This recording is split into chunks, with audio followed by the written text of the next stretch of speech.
What up, my friend? Thank you for tuning into my podcast, the Patrick DiBello podcast, where I cut through the BS.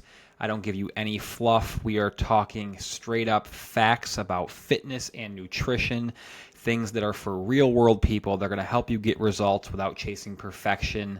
Let's get into it. I have some notes next to me here, so if you see me peeking over, that's why. I got a couple things that I really do want to talk about today. I figured I would make a little outline instead of trying to memorize everything. I want to make sure that I get everything on my list.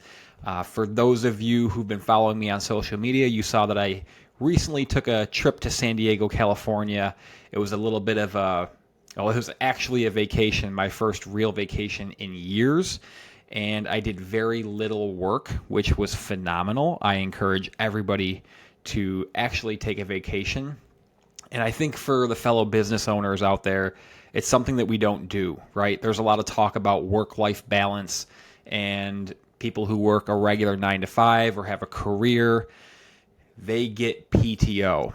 When you own your own business, you don't get PTO.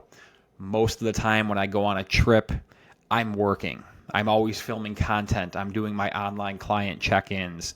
I'm writing workout programs. I'm doing Zoom calls, all of the above. And this time, I didn't really work, and I needed that. I was feeling burnt out. I was feeling overwhelmed, and I had a great trip with some friends of mine from Arizona. I did do a little bit of work in the sense that I brought my laptop, and any of my online coaching clients who needed something adjusted in their program, I made sure to make the switch. And I also did take a couple of phone calls with some potential new online coaching clients. And I did bring on a couple of new people while I was gone. I had some really good coaching consults and people that fit my program really well. And they just started last week. So I was on the trip 2 weeks ago, talked to a couple of new clients and ended up starting them last week, and they're already doing great. They're a very good fit. So I'm glad that even though I took the week off, I also took some time to just take a couple of phone calls. And my trip was amazing. I ate really good food. I hung out with my friends who have a few kids, so I got some family time. I got to hang out with some youngins and, went to the beach. I went hiking, went to some of my favorite restaurants. I laughed a lot. I laugh a lot with my wife and a couple of our friends, but it's just so good to be in a group of people and just laugh. And we also did a few puzzles, which was super fun. So I actually had a legit vacation, and I'm so happy that I did it. Very well deserved, if I'm being honest, and just very much appreciated. While I was out there, I ran my first organized 5K road race in probably 15 years. Obviously, I'm doing Spartan races a few times a year. I've been doing that for about 6 years. Those are classified as OCR events, obstacle course racing. Yes, there's a 5K, so technically I've ran a 5K competitively, but this was a road race. Again, first one I've done in probably 15 years, and didn't really train for it. I just did my training, and then the results spoke for themselves, and I actually snuck in a new 5K PR. So I ran it in 22 minutes and 45 seconds. My previous 5K PR just through training was, I think, 23 minutes and 30 seconds, something like that. It was super fun. It was on Coronado Island in San Diego. If you have been there, you know how beautiful it is. If you haven't, and if you haven't been to San Diego in general, I don't know what you are waiting for. It is America's finest city. That is their punchline, their tagline, their slogan, and it is accurate. Everybody should spend a week in San Diego. There's so much to do, a lot of free things to do, a lot of good food, a lot of different culture. I've been there once a year for the past 3 years. I used to live there. 5 years ago, my wife and I went for a vacation. So spent 2 years living there with the job that I had previously in Arizona. So it has a special place in my heart. I strongly encourage people, couples, families, you got to take a vacation to San Diego. There's so much to do. you're seriously missing out, and on some of the best weather in the country as well. So very, very good place to take a trip. So I did the 5K, and before I went out there, I was planning on running it, and I didn't train specifically for it. But the day I actually did the race, we had to wake up super early because parking's crazy, traffic is crazy, and I was exhausted because I was up pretty late the days leading up to it. And there's a 3-hour time difference between California and New York. So the first day that I was there was the first day that I was seeing my friends in like 4 or 5 or 6 months. I don't even remember. But, you're hanging out with friends you haven't seen for a while. You're eating dinner. You're up late. You're doing puzzles. You're talking. So I ended up being up for 24 hours straight, including the time difference. And I was beat. And it's not like I slept in the next day. I just woke up at a normal time and continued on with my vacation. So my fatigue was kind of compounding, and I actually slept probably less on this trip than I have in 2 years. And I really felt it. So 5 days into my trip is this 5K, and we had to wake up super early. And I remember I texted my wife, and I was like, I'm just going to walk with my friends. I'm not even going to run this race. But as time went on, I obviously woke up a little bit as, every half hour went. I was feeling more energized. Didn't drink any coffee, but just feeling more awake. Wake up at 5 a.m. By the time like 6 o'clock, I'm like, okay, I'm not so groggy. 6:30, we're at the park for the race, and I'm like, all right, I'm feeling pretty good. I still don't think I'm going to run, though. And then like 6:45, the announcer gets on, and he starts to hype people up and starts to introduce the race, and they have a few things that they're doing pre-race, and I'm starting to feel like the energy, and I'm getting more pumped up. And I didn't say anything to anybody. I just kind of like left the group that I was with and started making my way towards the start line, and slowly but surely decided, like, all right, I'm just going to run this. I'm going to run it as fast as I can. It's going to be 25 minutes of hard running, and it's going to be over after that. So let's just do this. And it was really cool, actually. The announcer, the MC, did this variation of the speech from Independence Day. 80s babies will really appreciate this. When the president comes on in the movie and says, like, we will not go quietly into the night, and he has this whole speech about our Independence Day, the MC switched the words completely and basically gave a speech about running and about doing a 5K, but used that theme and that context from the movie because it was the 4th of July. It was absolutely hilarious, and probably one of the best intros from an MC that I've heard in all of the races that I did. So long story short, they had different segments of racers, which I really liked. They had fast, which was anybody who was planning on running a 21-minute 5K. So you were going to be up front. If you run a 7-minute mile, you would be up front. And then they had fit. It was going to be anybody after that. And then they had a fun segment. So it went fast, fit, fun. And fun were the people who were just walking or maybe just jogging for fun or pushing a stroller, or if you were with a group. The fun people were at the end, the fast people were at the beginning, and the fit people were in the middle. So I jumped at the beginning and set out to run a really fast race, and didn't quite hit the 21-minute 5K, but I was pretty close. Like I said, 22 minutes, 45 seconds, a personal best. Felt really good, pushed myself, had a blast, almost destroyed myself, but I recovered really quickly. If you've listened to any of the content that I've put out, a lot of times I speak about recovering from a hard bout of exercise, and that's just as important, and that reflects your physical fitness just as much as the actual performance. So anybody can get their heart rate skyrocketed. Anybody can get up to a max heart rate doing something very intense.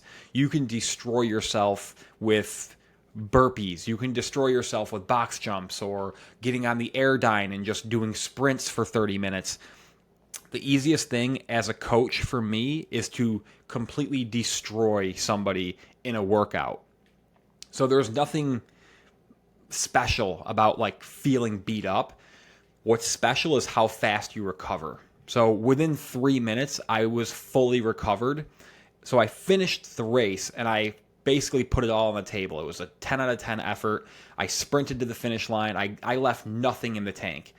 But within 3 minutes of finishing, I took like 2 little sips of water, and I probably could have started running again if I wanted to. I was not 100% recovered, but I definitely refueled my tank enough to where I could have kept going if I needed to. And there's a lot to be said about that. So I basically reversed the course walking, and I went and met up with my friends and then finished walking with my friends. So I got a little taste of working hard, getting a PR, and then also spending time with my friends walking the beautiful Coronado Island Trail, which was absolutely incredible. Now, as I am back home, settled in, I am starting half marathon training. I'm not training for a specific half marathon, but I'm increasing the mileage that I'm running each week. So for the past 2.5 years, I've been doing a lot of like speed work, 3 to 5 mile runs, things that are making me very efficient at running, things that are helping me improve as a Spartan racer. But I want to start to increase my mileage because I want to be able to just say, like, you know, if I want to run a half marathon, I can. Like, I have that distance in my bag. I have that skill set in my bag. I don't have something specific right now, but if it pops up, I just want to know, like, you know what? I can go run a sub 2 hour half marathon. So if I can do that in training and something pops up, I'll have the confidence to go out there and do it. It'll take away some of the nerves. I mean, right now, a month ago, 2 months ago, 6 months ago, I could run a half marathon. I can go out there and do it. Probably be a little slower than I would like, but I can get it done. I just want my training to reflect giving me the confidence and ability to just go out there and do it well. So I'm increasing my volume. I am still doing hybrid training, so it's strength training plus half marathon training. Another reason that I'm doing this is because a lot of people say you can't do both. If you're a half marathon runner, you can't be strong and continue to build muscle. If you build muscle and build strength, you can't run a half marathon well. I want to prove that that's completely inaccurate. So I'm going to continue to get stronger at my deadlift, stronger with muscle ups, stronger with pull-ups, stronger with push-ups, and I'm going to get faster and have the ability to run a sub 2 hour marathon. That's what hybrid training is all about. It's about taking 2 different sports or 2 different events, 2 different types of training, and getting better at them both at the same time. That's what I'm going to do. And I'm going to use this programming for myself to carry over to my clients who want to accomplish the same things. So stay tuned. You can have sneak peeks of my training on my Instagram. Obviously, I'm very open about how I train and what I do. So I'm posting some of my strength workouts, some of my runs. All that good stuff is on my social media, on my Instagram, and on my Facebook. Now, I don't want to just talk about what I'm doing. I want to hype up the real people that I train who are putting in the work day after day, week after week, month after month, people who are showing up and getting results. And those are my online coaching clients. I have strength training clients. I have fat loss clients. I have performance-based clients. And I want to talk about a few of them. I want to give them some spotlight right now. I'm going to start out by talking about my older brother. Fun fact, my brother and I were born on the same exact day, 3 years apart. So I just turned 40 on June 30th. He turned 43. Really cool to have a brother that I've always looked up to and shared a birthday with. So he reached out to me about a month ago, asking me for some help to start getting in shape, starting to train a little bit and prioritize his nutrition and better eating habits, which actually absolutely made my day. But He just started training with me recently, and he is down 9 pounds in 3 weeks. So shout out to my big brother. Super proud of you. Just another example of what happens when you start to take initiative and prioritize some daily exercise, some good eating habits. He enjoyed his birthday without starving himself, without sacrificing going out to eat with his wife. He enjoyed the 4th of July, and he went to a family barbecue, and he didn't say, no, I can't have a hot dog. No, I can't have chips. No, I can't have a bun. He ate the things he enjoyed in moderation while being conscious of making good decisions. So hats off to you, my brother. I'm excited for the future. I can't wait to see how far you take this. And next up, my boy Javier is down 2 inches in his waist. No crash diets, just consistent effort. He has always had, or even before working with me, he's had a pretty good diet. Couple things we could probably tweak here and there that we're working on, but he's been super consistent with his exercise. He is doing 3 days of strength training, 2 days of running. You can see the changes in his body when we take his progress pictures and put him side by side. You can see that 2 inches off of his waist, clear as day. He's already starting to look leaner. He's looking more fit. His hard work is already paying off. We've been working together for a little over 2 months, and just in the past probably like 45 days, his body's starting to tone up quite a bit. It's really, really fun to see. Also, my guy Dan has a wedding coming up, and he decided at end of March that he wanted to start taking things a little bit more seriously. And he's down 17 pounds in 4 months. That is 4 months of just being consistent, being diligent, and enjoying himself, because he has went through, I believe, Easter, Passover, a bachelor party, 4th of July party, and something else in the middle there. He's still enjoying himself. He's not doing a crash diet. He exercises 7 days a week. 5 days he does like pretty rigorous strength and cardio, and then the other 2 days he just does like a mile easy run, because he just likes to do a little something every day. So we're not crushing him every day. We don't destroy him 7 days a week, but 5 days a week working hard. 2 days you can call it like a little bit of an active recovery, just basic movements. So super proud of my boy Dan. Keep it up. And across the board, all of my clients, everybody's getting stronger. Everybody's performance is improving. I got people getting faster on a weekly, monthly basis. I have people increasing their weights regularly, whether it's running, lifting, just feeling better, just being more capable, being a stronger parent, being a more independent person. Everybody across the board, all of my clients are making phenomenal progress. Everybody in my group coaching program is doing a really good job as well. So I am very proud of everybody that I'm working with. If you are listening, great job. Keep it up. We've only just begun. Even if we've been working together for an extended period of time, we've only just begun. Let's keep crushing it. I have a couple of Q&As here, a couple of questions, so I'm going to do a Q&A.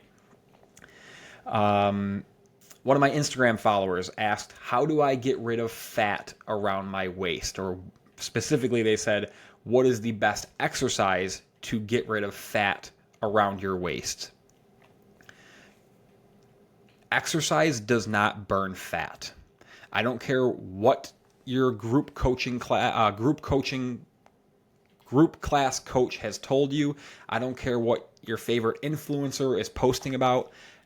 There is no magic fat burning zone, and there is no exercise that burns fat. You can't do crunches to burn body fat. Nutrition is the driver of fat loss. The only thing that matters is being in a calorie deficit. So imagine that you've heard this exercise, like 50 bicycle crunches a day will burn body fat. Even if that were true, which it's not, If you are doing 50 bicycle crunches per day to burn body fat, but you are in a calorie deficit or you are in a calorie surplus, which means you're eating more calories than you're burning, you are not going to lose body fat. So even if you had the perfect fat burning exercise, but you're in a calorie surplus, you are not going to lose body fat. It's not possible. Your nutrition has to be in check. You have to be in a calorie deficit to lose body fat. So nutrition is the driver of fat loss. On top of that, you cannot spot train. Even with your diet, you're going to lose body fat wherever it decides to come off. You cannot decide where your body loses body fat. Everybody's different. Some people will lose body fat in their face sooner. Some people will lose it in their shoulders or their chest. Some people hold on to body fat around their waist a little bit longer, right? So everybody's different. You cannot decide where you lose body fat. There's literally no way to do it. Thinking that you can decide where you lose body fat is the same as scooping water out of a bucket and choosing which corner of the bucket you take that water from. You can have a big bucket and scoop water out of the corner, but it doesn't mean you're taking water out of that corner.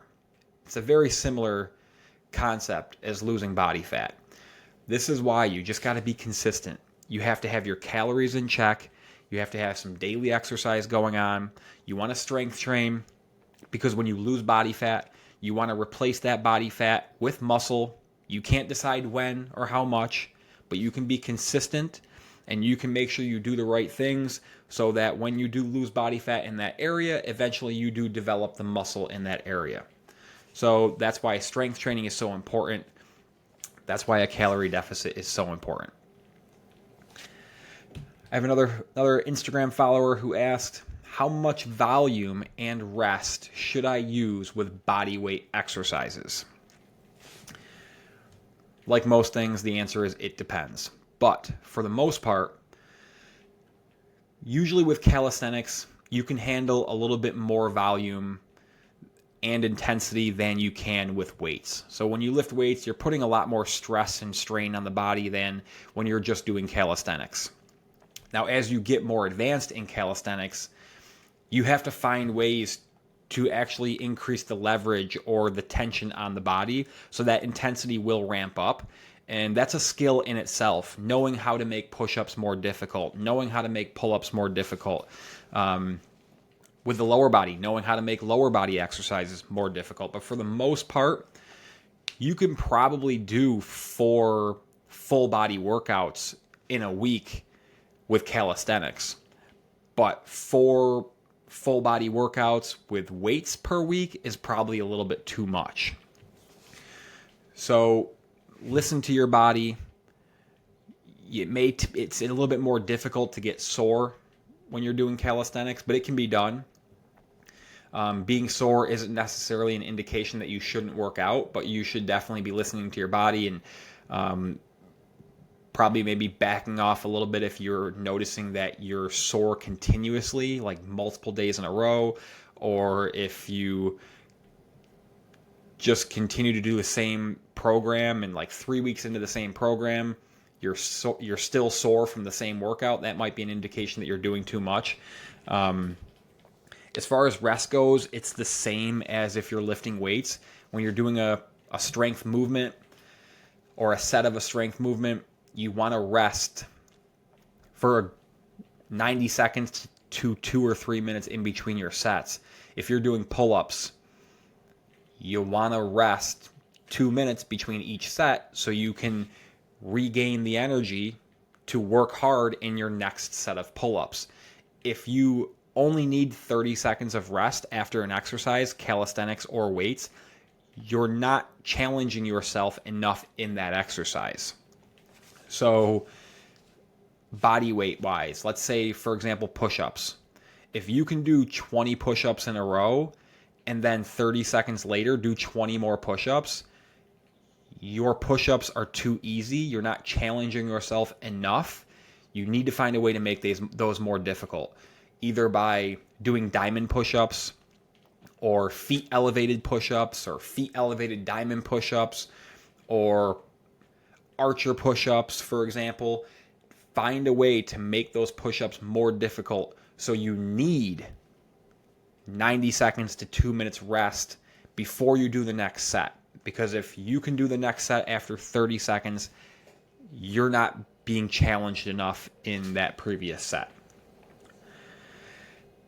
We got a nutrition question here. Which is better, protein shakes or protein powder? This comes down to personal preference and convenience.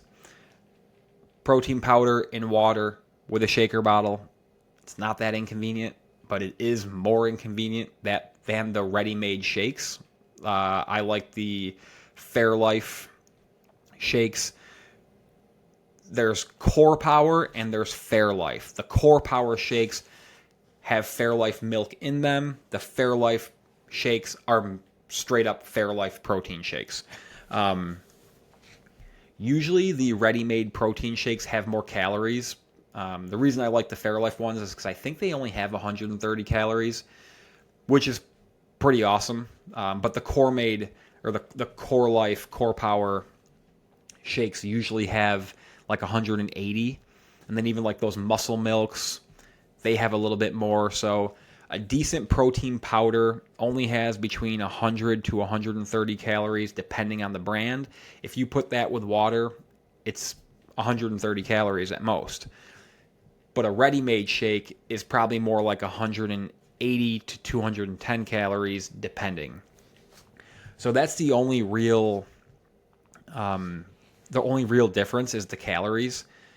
It really comes down to preference and convenience, whatever you need for your life and your lifestyle and your taste buds, I guess. You know, if there's a protein powder that you really like, go with that. If there's a ready-made shake that you really like and it has more calories but you can fit it into your diet, go ahead and use that. It really comes down to preference. The main thing that I would like to emphasize here is you want to make sure, so more importantly than protein shake or pre-made shake, ready-made shake, is that you are getting your protein, your daily protein, from multiple sources. You don't want to have more than 20% max of your daily protein coming from a protein supplement. So if you're eating 100 grams of protein, for example, you don't want a 25 gram protein shake and then a 25 gram protein bar.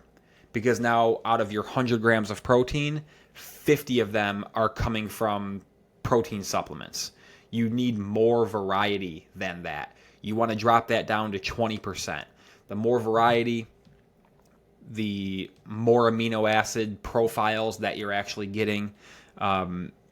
Relying on just one or only a couple of protein sources means you're shortchanging yourself with your amino acid profiles, and you want to make sure that you're getting enough essential amino acids to optimize your recovery, optimize your muscle growth, and continue to get stronger.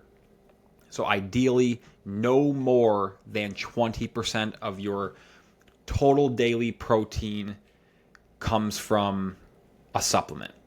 This is why you want to eat lean meats like chicken breasts, ground turkey, eggs, dairy, low-fat milk, non-fat Greek yogurt, cottage cheese, fish, even some red meat every once in a while, because you are going to get all the essential amino acids that are going to make up the protein building blocks when you get protein from a variety of sources. So that's the most important thing. Getting your protein from multiple sources. Get variety. I like to eat the same thing every day, but within that day, there's a lot of variety. Even every couple of days, I'm switching it up. So instead of eating chicken for dinner every night. Sometimes I'm having salmon. Sometimes I'm having steak. Sometimes I'm having a burger. So I eat a lot of the same things for breakfast and lunch, and then I switch in some diversity for dinner to make sure that throughout the week and most days I'm getting a variety of different protein sources. So quick recap. I spoke about my half marathon training. If you are somebody who is interested in distance running and getting stronger at the same time, make sure to keep up with my social media. I'm going to continue to post my journey, and you never know, I might just randomly decide to run a half marathon, and that would be fun to watch, be fun to follow, see how I do. My clients are crushing it. If you're listening, shout out to you. I'm very proud of you. I'm honored that you have allowed me to be a part of your journey. And last but not least, what we talk about, you cannot spot train. You cannot target where you lose body fat from. You can target where you build muscle by doing specific strength training and muscle hypertrophy exercises, but you cannot pick where you lose body fat. Calisthenics is a phenomenal form of exercise. If you do calisthenics, you can probably push yourself a little bit harder and a little bit more often than if you're lifting weights. Again, I haven't said this, so again, actually wouldn't work. I think a good program has a little bit of calisthenics, weights, endurance training all mixed in. I did body weight only workouts for probably 15 years, and I love them. I love calisthenics. I love the skills. I love the strength. I love the control. It's so much fun to me. I love the capabilities. But I strongly believe at this point in my career that the best program includes some weight training, especially for your lower body. It includes calisthenics. It includes running, assuming you're somebody who can run, but cardio nonetheless. So if you're just doing calisthenics, you have a little bit more wiggle room for the amount of volume and intensity that you can do, but I would also encourage you to lift some weights in some way, shape, or form. What is better? Protein shakes or protein powder, whatever you enjoy. That is a personal preference. That wraps it up. Those were the topics of today's episode. I hope you enjoyed it. If so, please share this with a friend. If you found something helpful that you think that your friends or family would find helpful, if there's a myth that I busted as far as protein goes or as far as spot training goes, please send this to a friend to help them out. If you have any topics you want me to talk about, leave them in the comments, shoot me an email, send me a message on Instagram. I don't care how you contact me. I want to be interactive with my followers. I want to make sure that I'm giving you the information that you found helpful. That's why I pull questions from my Instagram Q&As. They're from real people that want real results. They want to weed through the BS. I know there's a lot out there. So if there's anything specific you want me to talk about in the upcoming weeks, shoot me a message on Instagram. I would be happy to do that. If you haven't yet left a 5-star review, please hook me up. And if you're listening on Apple Music, please leave a 5-star review with a written review. Just say, love your podcast, Patrick, keep it up. That not only helps me reach more people, but it also gives me a little confidence boost. It lets me know that I'm doing the right thing. And if you're not enjoying my podcast, just don't say anything. That would be even better. Thanks again for listening. I appreciate you tuning in, and I will talk to you next time.